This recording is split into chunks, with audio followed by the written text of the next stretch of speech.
head of the UN Human Rights Office in New York. He has quit his job, saying it's a textbook case of genocide. Do you agree with that?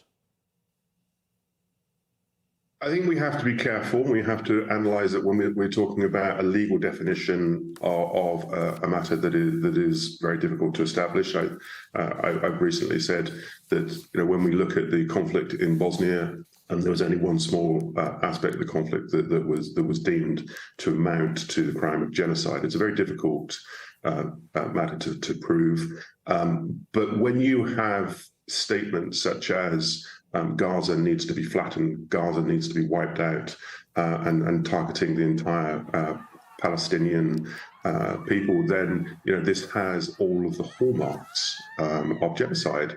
One of the questions that came up recently is whether the removal or attempted extermination of a political movement can amount to genocide. Now, that's not what is covered in the Genocide Convention.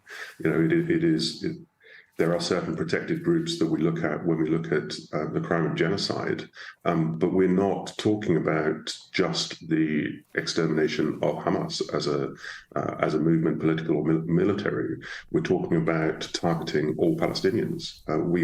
We heard repeated statements from Israeli politicians calling for the complete removal. I mean, that is disturbing language, and of course that approaches the definition of genocide. But again, we shouldn't always look at things of international crimes on a sliding scale of severity. I mean, even if we don't establish this as genocide, I mean, war crimes, crimes against humanity being committed on a truly massive scale. I mean, as we hear, 9,000 Palestinians have been killed, 1,400 in Israel. I mean, we've got to look at it, of course, on both sides, but the scale of the atrocities is significant enough, even if we don't label it genocide.